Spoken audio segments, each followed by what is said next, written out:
नमस्कार दोस्तों, स्वागत है मेरे YouTube चैनल पे। तो आज बनाने वाली हूँ मैं पंजरी।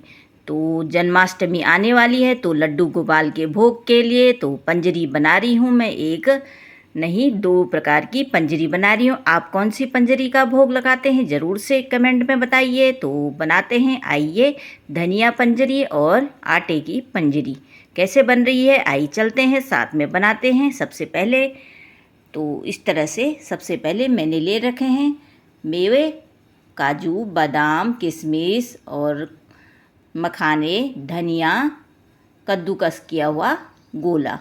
इस तरह से एक कटोरी धनिया ले रखा दोस्तों, साबुत धनिया। अब इसको गरम कढ़ाई में भून लेना है।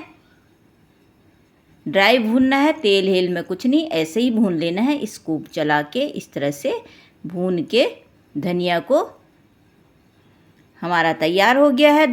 धनिया जलाना नहीं है इसको। इस तरह से धनिया भून चुका है। अब क्या करना है, इसमें घी को ऐड करना है 3 से 4 चम्मच। तो घी ऐड करके सबसे पहले मैंने भून लिया है गोंद। गोंद जानते हो दोस्तों, ये खाने वाला गोंद है, चिपकाने वाला गोंद नहीं है। इसको पंजरी में अवश्य डालना चाहिए। लड्डू गोपाल की पंजरी बन रही है तो इसको ज़रूर से डालें आप। तो इस तरह से फूल के नज़र आएगा ऐसा ये। तो गोंद तल गया है मेरा। अब डाल ली हूँ मैं मखाने भी तल के हम डालेंगे। अब इसके बाद काजू और बादाम जो कटे हुए हैं मेरे, इस तरह से इनको भी ब्राउन होने तक भून रही हूँ मैं। इस तरह से पंजरी बनाएंगे तो लड्डू गोपाल जी खुश, हमारे कृष्ण कन्हैया के लिए। देखिए कैसे बन रही है पंजरी। तो इस तरह से सब भी ड्राई फ्रूट को भून लिया है। अब क्या करना है, लास्ट में किशमिश, जो बचा हुआ घी है उसमें डाल दिया मैंने किशमिश। इसको भी भून लेना है। इस तरह से फूल जाएंगे भुनने में। भुनने के बाद लास्ट में गोला जो कद्दूकस किया है उसको भी भून लिया है ब्राउन होने तक। और चलाते रहना है, बीच में रुकना नहीं है और जलाना बिल्कुल नहीं है इसको। इस तरह से चलाते हुए नारियल भी हमारा भुन चुका है दोस्तों। देखिए ये भोग के लिए तैयार कर रही हूँ मैं धनिया पंजरी। जो धनिया मैंने भून रखा था उसको अब मैं मिक्सी के जार में भर लिया है और गोंद को दोनों को एक साथ पीस लिया है। इस तरह से पीसने के बाद अब मैं बना रही हूँ पंजरी की प्रोसेस। ये बन गई मेरी पंजरी, बनने ही वाली है दोस्तों। इस तरह से बनाएं पंजरी और भोग लगाएं आप भी।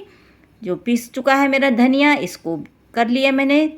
इसमें डाल दिया है बूरा, चीनी का बूरा है ये, आधा कटोरी चीनी का बूरा है।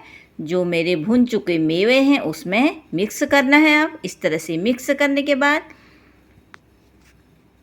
मेरी पंजरी बनके तैयार हो गई भोग के लिए। और जिस समय भोग लगाना है दोस्तों उस समय तुलसी के पत्ते साइड पर रख दीजिए। और भोग लगने के लिए धनिया की पंजरी तैयार हो चुकी है हमारी। इस तरह से धनिया की पंजरी को बनाया जाता है। अगर आपको ये पसंद आती है, लाइक शेयर सब्सक्राइब ज़रूर कीजिए दोस्तों। तो इस तरह से धनिया पंजरी मेरी बन चुकी है। तो कैसी लगी आप लोगों को ज़रूर से बताइए। देखिए दोस्तों इस तरह से बनके तैयार हो गई है। अब मैं दूसरी पंजरी को बना रही हूँ। इसी में दूसरी पंजरी है आटे वाली। आटा 1 कटोरी ले रखा है मैंने इसमें। और वही ड्राई फ्रूट ले रही हूँ, गोंद, मखाने, काजू, बादाम, कद्दूकस किया हुआ नारियल। इस तरह से अब इनको क्या करना है दोस्तों, कढ़ाई में घी गरम कर लूँगी मैं। अब 2 से 3 चम्मच, 1 कटोरी आटे के लिए 2 से 3 चम्मच घी ले रखा। अब इसमें जो गोंद है पहले इसको भून रही हूँ। इसको इस तरह से भूनना है चलाते हुए, जब तक कि ये फूल न जाए तब तक चलाते रहना है।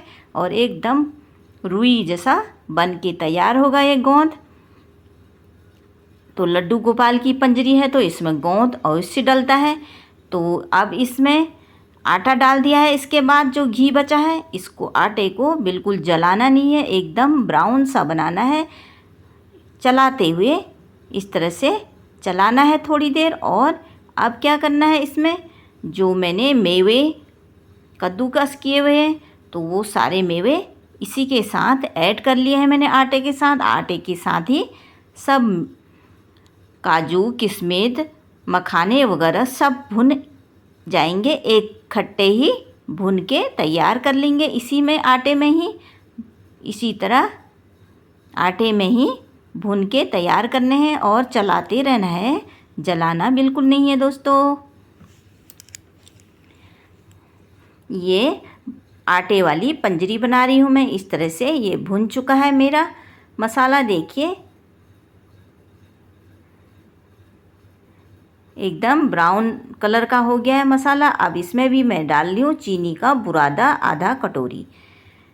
इस तरह से चला के अब मेरी पंजरी बन के तैयार हो चुकी है। अब इसको गैस को बंद करने के बाद भी चलाना है, क्योंकि आटा हमारा जल न जाए। गैस बंद होने के बाद भी थोड़ी देर चलाते रहना है और हमारी पंजरी बन के तैयार हुई है। जो मैंने गोंद भून रखा है ना दोस्तों, उसको इस तरह से कूट लेंगे। आराम से कूट जाता है ये। इस तरह से कूट लिया या मिक्सी के जार में पीस लेना है। महीन सा पीस लिया है मैंने ये। इस तरह से पीस के जो मेरी पंजरी बन के तैयार हुई थी दोस्तों, इसमें ऐड कर लिया है गोंद को, और बन गई मेरी सुंदर सी भोग लगाने के लिए पंजरी आटे की तैयार हो चुकी है ना दोस्तों। बहुत ही इजी। तो आप ज़रूर से बनाइए इस जन्माष्टमी में दोनों पंजरी। कौन सी पंजरी बनाते हैं ज़रूर से बताइए। तो मैं मिलती हूँ अगले ब्लॉग पे, तब तक के लिए धन्यवाद। बाय बाय दोस्तों। जन्माष्टमी की ढेर सारी शुभकामनाएं आप सभी को, आप सपरिवार सहित।